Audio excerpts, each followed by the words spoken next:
So, factor in the economic indicators, inverted yield curve, variety of other factors. What's the likelihood of a recession happening in 2025?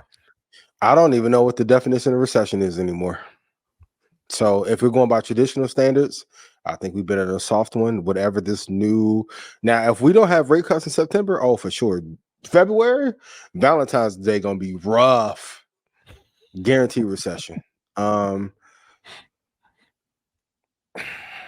when you change the definition and say that it's not 2 quarters anymore, and it's only for so long you can kick the can down the road, I think it's a great lesson as a business owner, entrepreneur. You have to face the hard data that's in front of you and find a way to fix it. I don't know how you fix this issue. Commercial, like for the first time, and I said this on Stock Club, 2 indicators that really scare me. For the first time in history, we have more Americans that do not take pride in going into an office and working for a company. And I've never seen this many white Americans opt to give up their passport to go to other countries. That's a scare. Like, as much as they love America, every time I get to go into other places in Mexico, it's a lot of people who've been there for 13, 14 months. I took all my retirement, all my 401k, I moved here because everyone's playing international arbitrage. So something's coming. But if we're changing the definition of recession, I don't know when they'll officially announce it. I really don't. Yeah, that's fair. I mean, you grew up with one idea of what a recession is, and that is obviously not the case anymore. Who knows what it is? Who knows? We could be in one now. We don't know. Fellas, that's what most of y'all be saying when your girl be asking you like who that is in your DM. I don't know. Who could that be? AI. Hey, we talk about a blackout. Y'all quit falling for the little AI girls on Instagram. I'm seeing some of y'all make comments, and that girl got 14 fingers. She not real. Oh, like the catfish? They got the AI baddies on IG like crazy. You look at them thumbs. Girl got 2 thumbs, 2 index fingers. Girl, don't you fall for it? Don't fall for it. Hey. All right. Earnings. Oh man, it's a short week, but there's some big companies that have earnings. We talked about cybersecurity when we talked about the data center expansion. Let's start with Zscaler.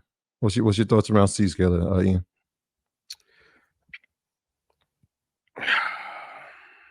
Damn, I'm gonna do no comment on this one. Damn. I'm trying to keep my track record impeccable. All right, so I'm torn. In the space they're competing with, right? We saw CrowdStrike take a hit, but they didn't. I mean, lawsuits are still pending. Yeah, but they're slowly climbing back. I mean, they got 199, 206 is like a key resistance level. I hope they do well. I'll say this: I wouldn't be putting my money into them right now. I'll wait post earnings to see. Okay. That's tomorrow. What about Dollar Tree?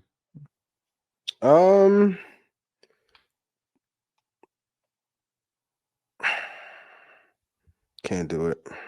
Not touching it. No, not till it gets to maybe 72 or something like that. And here's the reason why.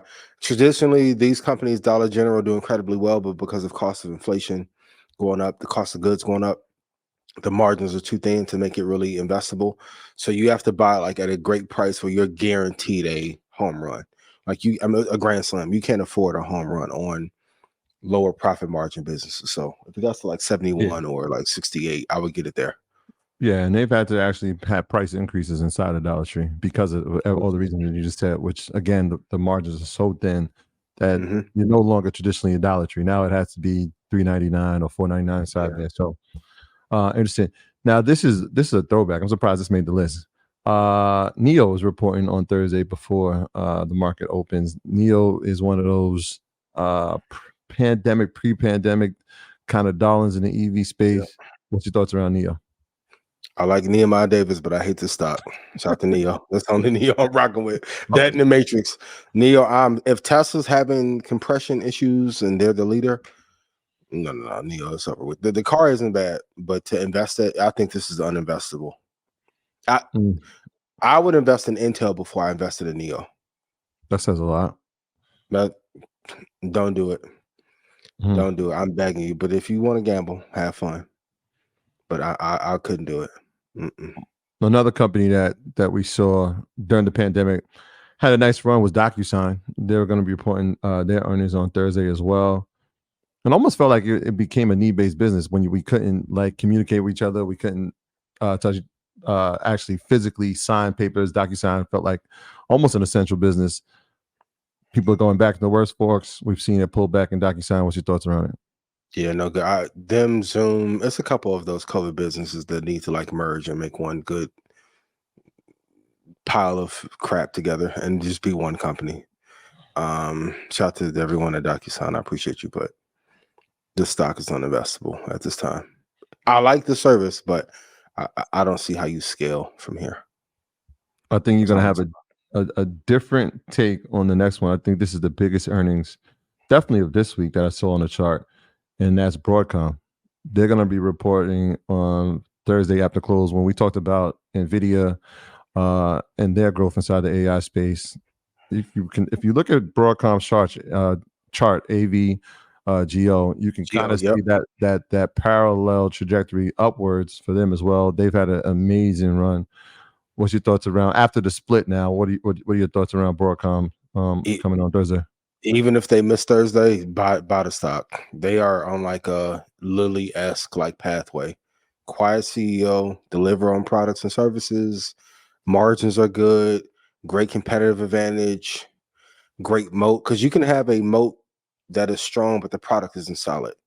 iPhone right now is a classic case of that. Great moat, but the product isn't amazing. They have both. So even if they do miss, I buy, but I think they should be good come Thursday on the earnings side. They're the only ones out of that list I'm bullish on. Yeah. I actually I'm putting together a formula for them right now. Last week I saw it pull back a little bit. It almost hit a number. So I'm very close. I remember I told everybody about the two stocks that I didn't invest in. They were one. Chipotle was another one. They just kept running. They pulled back a little bit after the split, which is expected. So yeah, I'm anticipating that one. 149, 151. What you looking at? Shout out to everybody in Eva. I'm mad at you. I'm gonna put the whole formula up. No, let's gatekeep. Yeah. So you don't want to talk. Great. Put it EYLU. Yeah. Shout out to all the earners. We're gonna come together behind the gate. Cool. You shall see it this week. Yes. Yep. Okay.